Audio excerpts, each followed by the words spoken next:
I learned this recently, that creative people actually procrastinate a lot more, because you can't sit down and do a 9 to 5 and create creativity. Like you would burn yourself out. You cannot do 8 hours straight of creativity. Whereas I find myself, I'll be more procrastinating. I'll be, I'm doing this, wandering about a little bit more. Because then when I need to create, I can create. Allowing, actually that's normal for creative people to be a bit more like airy-fairy, not as productive as other people who can just kind of sit down and get on with it. Yet it's still producing the best quality work that you can do. So that's a little side tangent that we can do into as well. I love that. Take it away. No, it's so true though, because I feel like creativity and capitalism work in opposition. So like the monetization of creativity in the way that our society has done it kills it. Like they work directly in opposition to each other.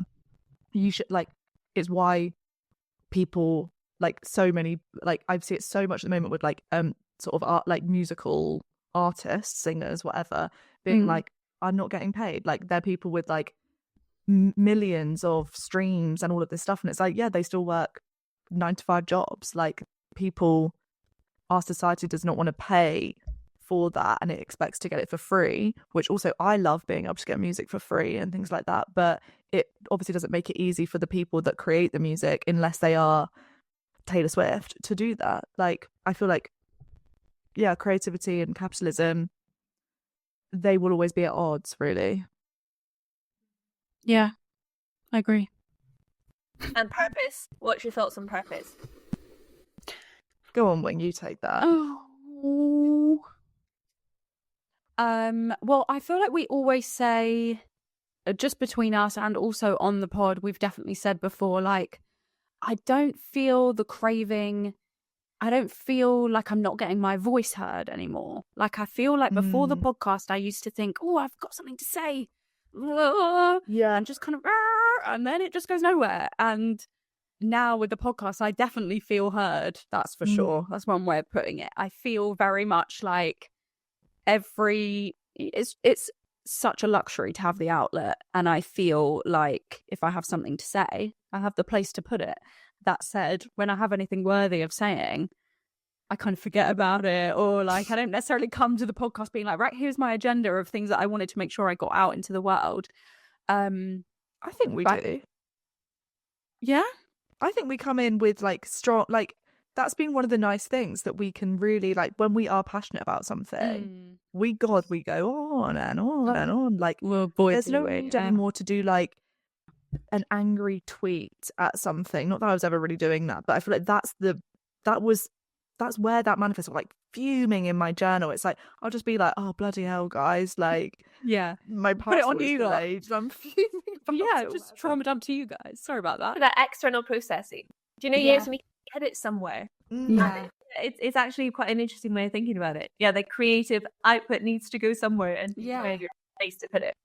And I think having that outlet it feeds into that bigger idea of what am I here for? Having that, having the vehicle, having the way, that space, that angle, that way in of we are so lucky that I remember that was one of the first things that I was really took me a while to process. We can put on our story saying, how do you feel about your parents' divorce? And then a lot of people come in and they say with their most intimate, really vulnerable things.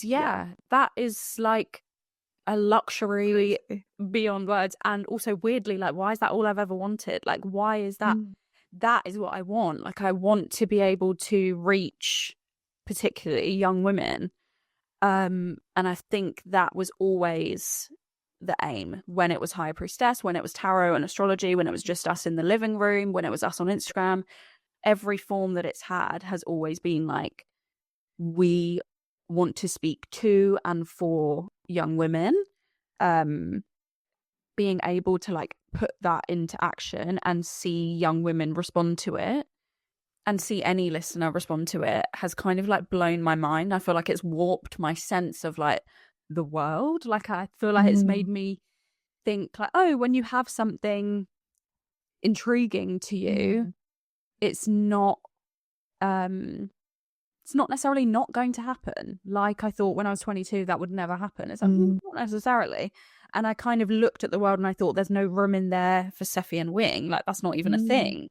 And I always think there are so many versions of this world probably where there isn't that little spot in people's lives reserved for Sephy and Wing. It so easily could not be there if we just a couple of times decided not to do it, or a couple of times thought, oh, I really, can't bother to push through it.